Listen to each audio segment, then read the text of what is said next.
Bismillahirrahmanirrahim. Assalamualaikum warahmatullahi wabarakatuh. Alhamdulillahirrahmanirrahim. Segala puji dan syukur marilah bersama kita panjatkan kehadirat Allah Subhanahu wa taala. Dimana hingga saat ini kita masih diberikan kesehatan dan kita masih diberikan kesempatan untuk bersama-sama mengikuti pembelajaran mengenai kalkulus vektor kita. Nah, pada materi hari ini yang akan kita bahas itu adalah mengenai medan vektor ataupun istilahnya di sini itu adalah vector fields. Nah, seperti kita ketahui bersama bahwa yang namanya vektor itu adalah suatu besaran yang memiliki nilai, di mana nilai itu menunjukkan panjang ya, dan juga memiliki arah, dan di mana arahnya itu biasanya disimbolkan dengan tanda panah seperti ini. Nah, lalu yang namanya vektor itu biasanya kita menggambarkan vektornya itu ataupun menotasikan vektornya itu seperti ini, yaitu 2,1 gitu ya, ataupun kita notasikan juga dengan bentuk yang lain, yaitu adalah 2i ditambah j.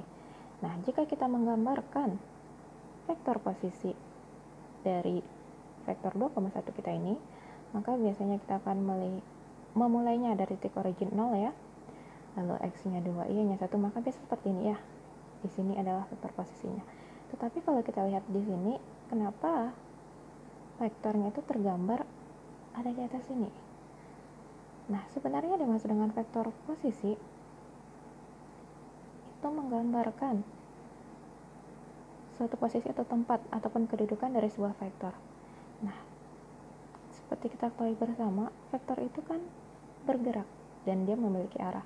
Jadi vektor kita ini itu sebenarnya dia bisa bergerak sepanjang koordinat asalkan vektor kita ini tetap memiliki besaran yang sama dan tetap memiliki arah yang sama sebagaimana dengan vektor posisi di mana ia didefinisikan. Kalau 2,1 seperti ini ya, panjangnya tetap seperti ini, nggak berubah panjangnya, arahnya juga tetap sama ke atas, maka dia tetap juga ke atas. Jadi vektor kita ini bisa digerakkan ya, vektor kita ini bisa bergerak di sepanjang sistem koordinat kartesius asalkan panjangnya ini dia tidak berubah dan juga arah dari vektor kita ini tidak berubah. Nah, kemudian apa yang dimaksud dengan vektor field itu ataupun medan vektor? Medan vektor itu adalah sebenarnya berupa fungsi, di mana fungsi otomatis memiliki domain. Domain dari medan vektor ataupun vektor field itu adalah koordinat. Dan yang namanya koordinat itu berarti adalah pasangan bilangan real, yaitu kalau di 2 dimensi berarti pasangan x dan y, kalau 3 dimensi berarti pasangan x, y, z gitu ya. Jadi yang namanya vektor field ataupun medan vektor itu adalah fungsi yang domainnya berupa koordinat baik di 2 dimensi ataupun 3 dimensi, dan nanti akan memiliki range-nya berupa vektor. Nah, ini adalah yang dimaksud dengan vektor field, dan yang namanya fungsi otomatis akan memiliki grafik. Sebagai contoh yang ada di sebelah kanan ini adalah grafik dari vektor field ataupun medan vektor, di mana medan vektor tadi itu memasangkan setiap titik di sumbu koordinat ya, misalkan ini adalah sumbu koordinat dan ini adalah masing-masing ada titiknya, jadi setiap titik di sumbu koordinat itu dengan vektor, sehingga kalau kita lihat di setiap titik pada sumbu koordinat kita ini memiliki vektor yang dinotasikan dengan tanda panah seperti ini. Jadi ini adalah yang dimaksud dengan medan vektor ataupun istilahnya adalah vektor field. Dia memasangkan pasangan vektor x, y kalau di 2 dimensi ataupun x, y, z di 3 dimensi itu domainnya, dan nanti range-nya itu berupa vektor. Gitu ya. Nah, jadi sebagai contoh di sini kalaulah di 2 dimensi seperti ini dia gambar dari medan vektor kita tadi. Jadi setiap titik pada sistem koordinatnya itu dipasangkan dengan sebuah vektor, maka akan terlihat seperti ini tanda panahnya ya. Lalu kalau di 3 dimensi seperti ini dia. Ini dia setiap titik pada sistem koordinat 3 dimensi dipasangkan, dipetakan dengan vektor, dia akan memiliki grafik seperti ini. Nah, jadi pada pembahasan kali ini kita akan coba menggambarkan grafik dari medan vektor kita. Oke ya. Sebagai contoh, sebelum itu kita coba bahas dulu yang pertama ya, medan vektor kita itu didefinisikan dengan F besar, ingat ini tanda vektornya X, Y. Kalau las ditulis seperti ini, kita tahu sendiri bahwa domainnya X, Y berarti ada di 2 dimensi. Nah, medan vektor kita ini memiliki domain 2 dimensi, di mana memiliki komponen I dan juga komponen J. Dan komponen I ini terdiri atas fungsi P, dan komponen J ini terdiri dari fungsi Q. Nah, kalaulah kita lihat bersama, fungsi P dan fungsi Q ini adalah fungsi skalar biasa ataupun kita bilang fungsi bilangan real biasa. Jadi kalau kita lihat fungsi P kita ini fungsi bilangan real, tetapi fungsi bilangan realnya ini terdiri atas 2 variabel X dan Y. Begitu juga dengan Q, fungsi kita ini juga fungsi bilangan real di mana terdiri atas variabel X dan Y.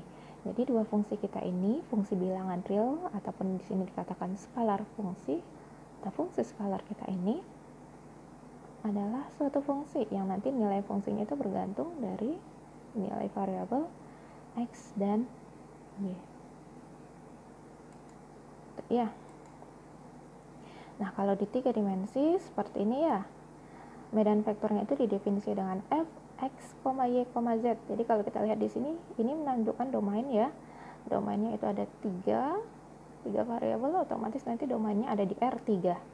Lalu di sini terdiri atas komponen I, J, K, lalu I-nya itu terbentuk dari fungsi bilangan real P, J-nya terbentuk dari fungsi bilangan real Q, lalu K juga terbentuk dari fungsi bilangan real R, di mana masing-masing fungsi P, Q, R itu adalah fungsi bilangan real yang memiliki 3 buah variabel.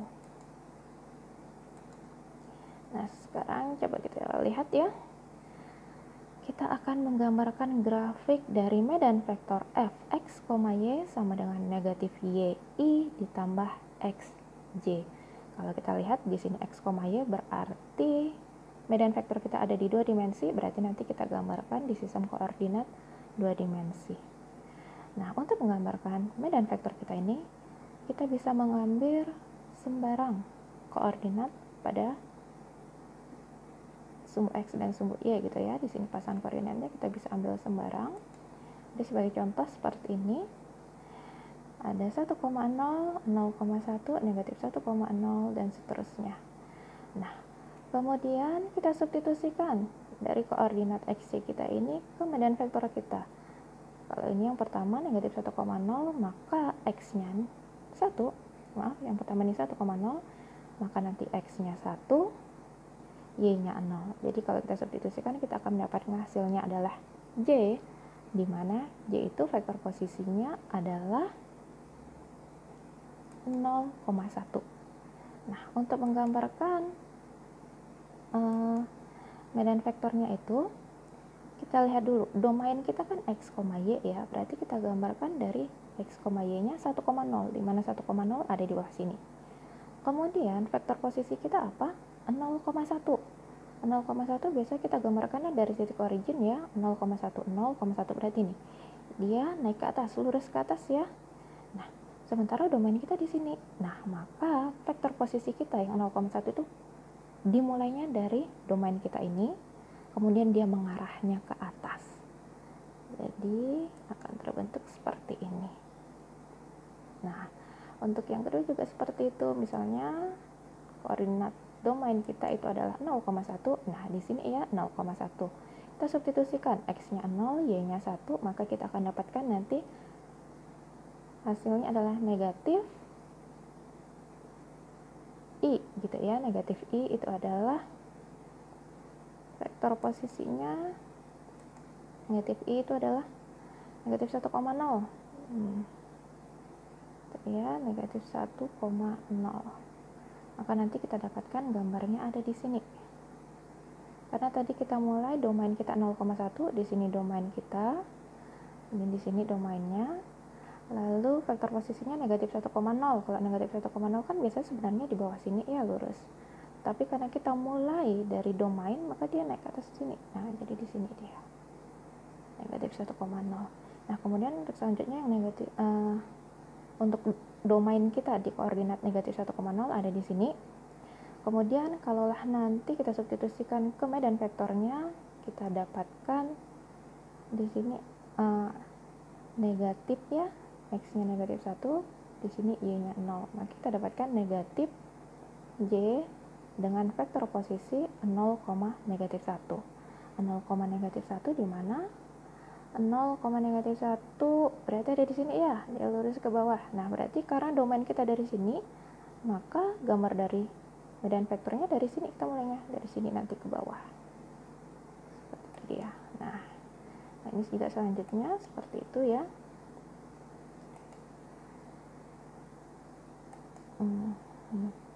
Untuk yang 0, negatif 1 seperti itu. Nah, untuk yang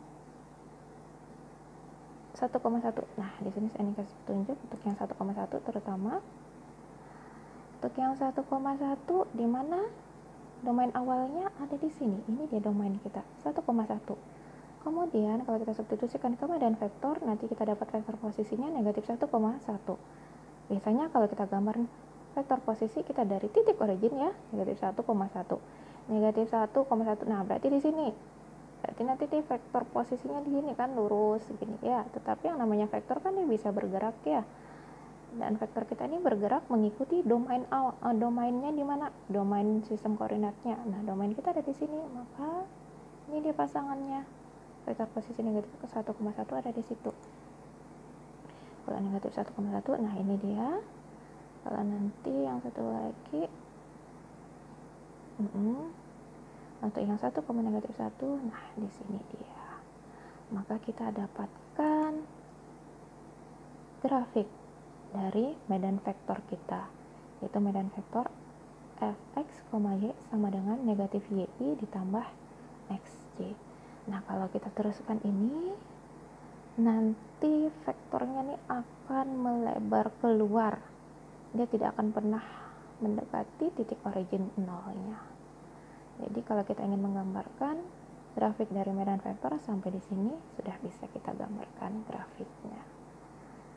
Nah, jadi ini ya materi kita hari ini mengenai pengenalan dari medan vektor. Apabila ada pertanyaan, silakan ditanyakan di grup. Billahi taufiq wal hidayah. Wassalamualaikum warahmatullahi wabarakatuh.